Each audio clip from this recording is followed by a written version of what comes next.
اعوذ باللہ من الشیطان الرجیم بسم اللہ الرحمن الرحیم۔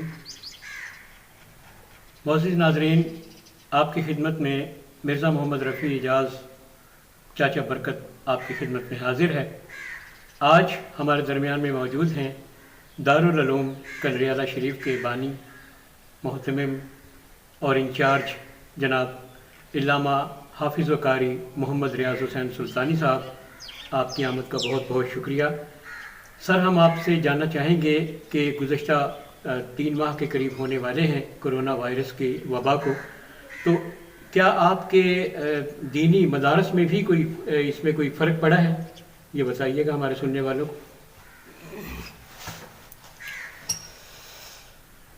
نحمدہ ونصلی ونسلم علی رسولہ الکریم، اما بعد فاعوذ باللہ من الشیطان الرجیم، بسم اللہ الرحمن الرحیم۔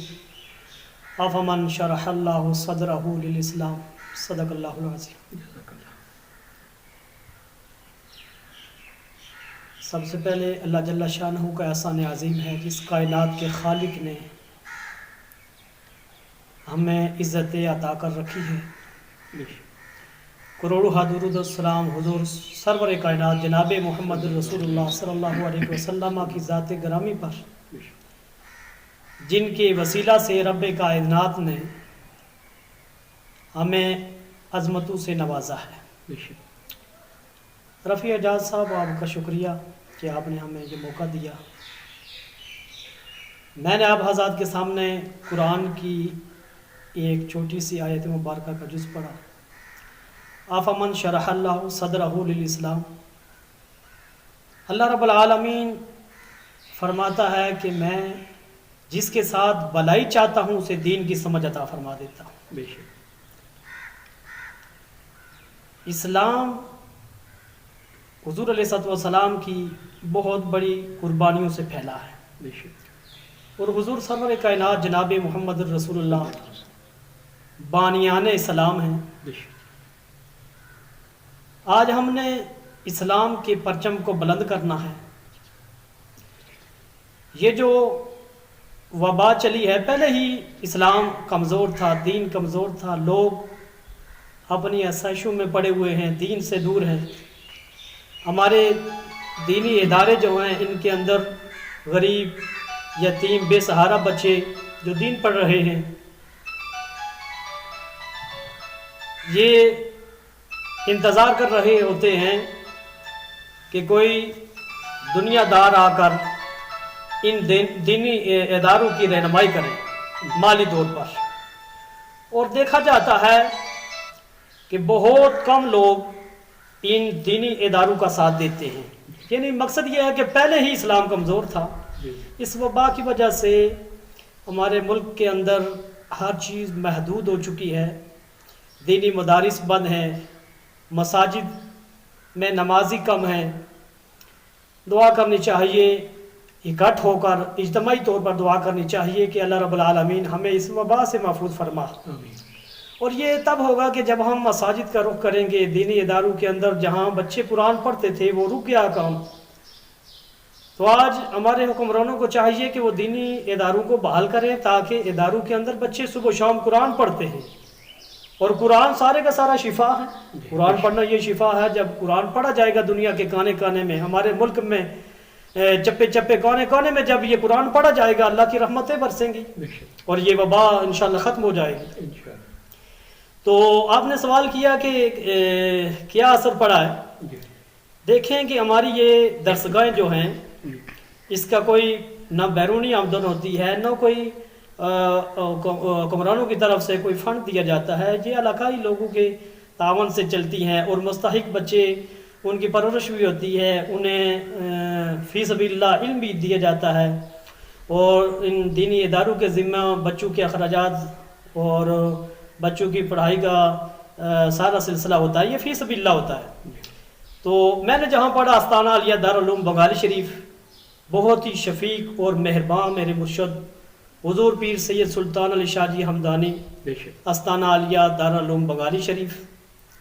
آج سے 28 سال پہلے میں وہ آیا تھا، 8 سال کی عمر تھی۔ 28 سال سے حضور پیر صاحب کے زیر سایہ پہلے میں نے پڑھا ہے، اب ان کے زیر سایہ دین کا کام کر رہا ہوں۔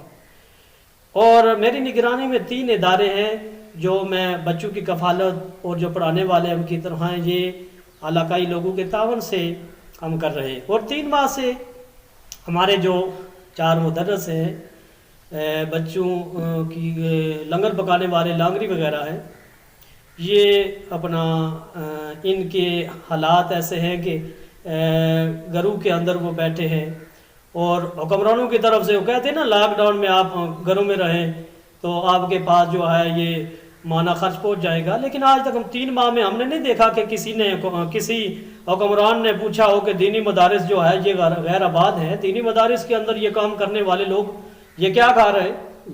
محدود تو کیا گیا، دینی مدارس کو بند تو کیا گیا، لیکن 3 ماہ سے کسی نے نہیں پوچھا کیا یہ دینی مدارس والے علماء کرام یہ ملک پاکستان کی شہری نہیں ہے؟ کیا ہمارے حکمرانوں سے پوچھا نہیں جائے گا؟ حضرت عمر فاروق اعظم آپ فرماتے تھے اگر دریا دجلہ کے کنارے بکری کا بچہ پیاسا مر گیا تو مجھ عمر سے کل قیامت کے دن پوچھا جائے گا۔ ہمارے جو یہ حکمران ہیں ان سے پوچھا جائے گا۔ یہ دینی ادارے اسلام کے قلعے ہیں اور یہ ملک اسلام کے نام پر بنا ہے۔ آج ہمارے حکمران جو ہے یہ مدارس کے خلاف، اسلام کے خلاف، انہیں چاہیے ہم ان کے ساتھ ان کا حکم ماننے کے لیے تیار ہیں، مانتے ہیں، دینی مدارس بند کیے ہیں، لیکن ہمارے حکمرانوں کو بھی چاہیے کہ علماء کا ساتھ دیں۔ یہ اسلامی ملک ہے پاکستان، حضور علیہ السلام نے عظیم قربانیاں دی ہیں اسلام کے لیے، پھر اس ملک کے لیے قائد اعظم محمد علی جناح رحمۃ اللہ علیہ آپ نے بے شمار قربانیاں دی ہیں، یہ ملک اسلام بنا، پاکستان بنا۔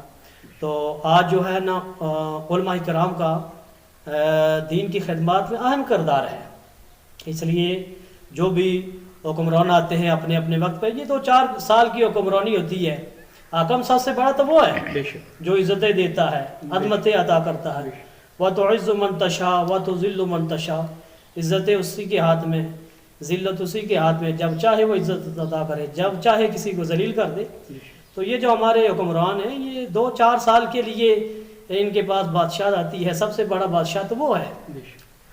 تو کوئی بھی عہدہ آ جائے، منصب آ جائے تو اس عہدے اور منصب کو دیکھ کر خوف الہی بھی ہونا چاہیے کہ ایک دن ہمارا یہ عہدہ، یہ منصب یہ ختم ہو جائے گا، تو اس کے بعد یہ نہ ہو کہ ہم اس عہدے منصب کو سامنے رکھ کر لوگوں پر ظلم کریں، کسی کے ساتھ زیادتی کریں۔ تو شیخ سعدی شیرازی رحمۃ اللہ علیہ آپ کا قول ہے، آپ نے فرمایا کہ میں نے اپنی زندگی میں کبھی ایسے 2 شخصوں کو نہیں دیکھا کہ جس نے کسی پر ظلم کیا ہو اور وہ اللہ کی پکڑ سے بچ گیا ہو، اور جو لوگوں میں سخاوت کرتا رہا اس پر بھوک یا غربت آ گئی ہو۔ میں نے ایسے 2 شخصوں کو نہیں دیکھا۔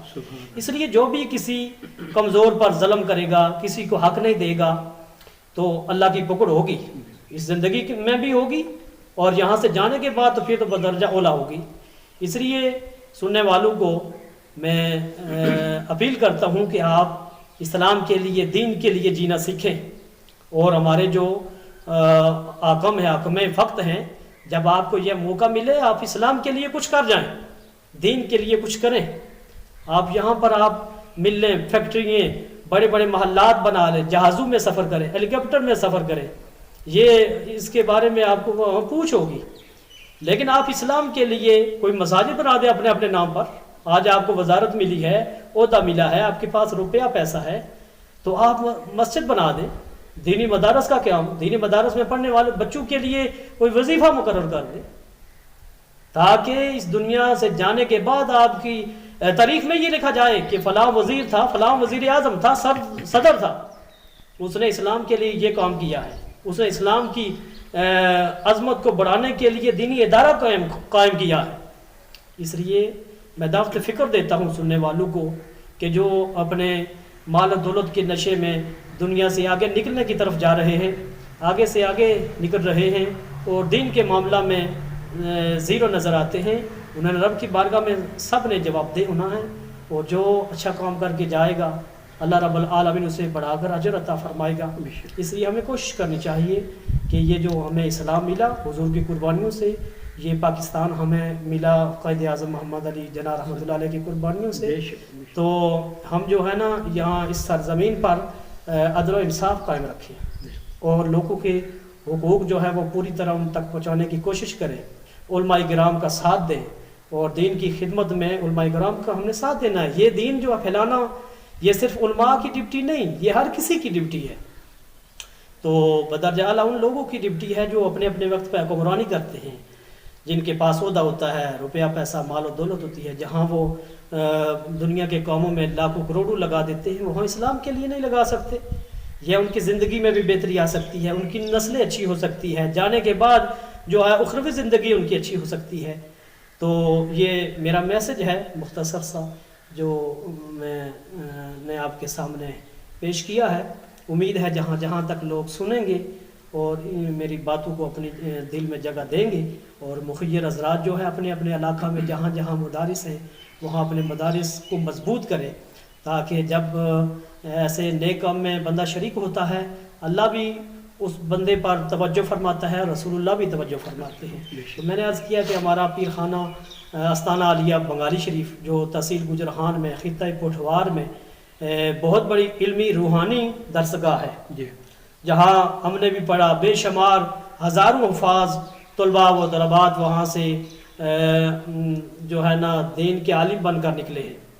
تو یہ سب کریڈٹ جو ہے ہمارے پیر مرشد حضور پیر سید سلطان علی شاہ جی ہمدانی یہ آپ کو جاتا ہے کہ آپ کی دین کے لیے بے شمار عظیم قربانیاں ہیں. تو آج دینداروں کے ساتھ ہم سب کو جو ہے نا مل کر چلنا چاہیے تاکہ دین اور اسلام کو مضبوطی ملے. وآخر دعوانا الحمدللہ رب العالمین. بہت بہت شکریہ حضرت علامہ قاری و حافظ محمد ریاض حسین سلطانی صاحب. جانے سے پہلے آپ سے یہ پوچھنا چاہوں گا کہ آپ کے کتنے مدارس ہیں اور کس کس جگہ پر ہیں؟ ہمارا جو سلسلہ ہے نا آستانہ عالیہ دارالعلوم بنگالی شریف حضور پیر سید سلطان علی شاہ جی ہمدانی, یہ بنگالی شریف میں بہت بڑی درسگاہیں ہیں دو, ایک طلباء کی ایک طلبات کی, جہاں ہزاروں بچے اور بچیاں پڑھتی ہیں. اور دارالعلوم بنگالی شریف کی بے شمار برانچیں ہیں, جن میں سے ایک بڑی برانچ ہے دارالعلوم کریالہ شریف, اور جس کی میں نگرانی کر رہا ہوں حضور پیر سید سلطان علی شاہ جی ہمدانی کے زیر سایہ. اور ساتھ ساتھ جو ہے نا دارالعلوم راما وہاں بھی ہماری برانچ ہے. پھر راول پنڈی میں کمال آباد ڈوک سیدہ کے اندر وہاں بھی دارالعلوم بنگالی شریف کی برانچ ہم نے قائم کی ہیں. یہ سب برانچیں جو ہیں یہ حضور پیر صاحب کے زیر سایہ. اور میں جو ہے نا یہ 3 ادارے میرے ذمے جو میں یہاں ڈپٹی کر رہا ہوں, یہ اللہ کا فضل ہے, حضور پیر جی کی نگاہیں ہیں, اور میں ڈپٹی کر رہا ہوں. 4 مدرس ہیں تو جنہیں تنخواہیں دیتا ہوں, 2 لانگری ہمارے پاس. تو تقریباً ان 3 مدارس میں 60 سے 70 طلباء ہیں, جن سے کوئی فیس نہیں لی جاتی. فی سبیل اللہ بچوں کو تعلیم بھی دی جاتی ہے, ان کی رہائش خوراک علاج معالجہ ساری ذمہ داری یہ ہم پر ہے, ادارے پر ہے. بہت بہت شکریہ حافظ و قاری علامہ محمد ریاض حسین سلطانی صاحب, آپ ہمارے یہاں تشریف لائے. آپ کی آمد سے ہمارے حوصلے بلند ہوئے, ہمیں تقویت ملی, ہمارا ایمان تازہ ہوا. ناظرین, جہاں جہاں اس وقت اس مائکروفون کے ذریعے میری آواز اور اس کیمرے کی آنکھ کے ذریعے ہماری تصویر آپ تک پہنچائی جا رہی ہے, جو علامہ صاحب نے فرمایا ہے, میرا اور آپ کا ہم سب کا فرض بنتا ہے کہ ہم دینی مدارس کے ساتھ تعاون کریں, ان لوگوں کے ہاتھ مضبوط کریں. اور میں حافظ ریاض حسین سلطانی صاحب آپ کا انتہائی ممنون و مشکور ہوں کہ آپ تشریف لائے. اور آپ کی نظر کروں گا کہ رکھتے ہیں جو اوروں کے لیے پیار کا جذبہ, رکھتے ہیں جو اوروں کے لیے پیار کا جذبہ, وہ لوگ کبھی ٹوٹ کر بکھرا نہیں کرتے. حالات جیسے بھی ہیں, جیسے بھی حالات ہوئے, آپ نے دین اسلام کا علم بلند رکھا. آپ کی محبتوں کا, آپ کے پیار کا, آپ کے خلوص کا بہت بہت شکریہ. ناظرین, اس کے ساتھ ہی اپنے میزبان مرزا محمد رفیع اجاز چاچا برکت کو اس دعا کے ساتھ اجازت دیجیے کہ زندگی نے وفا کی اور سانسوں کی ڈوری چلتی رہی تو پھر آپ سے ملاقات ہوگی. اپنا بہت سا خیال رکھیے گا اور ان کا بھی خیال رکھیے گا جو آپ کا خیال نہیں رکھتے. اجازت دیجیے. اللہ نگہبان. پاکستان زندہ باد.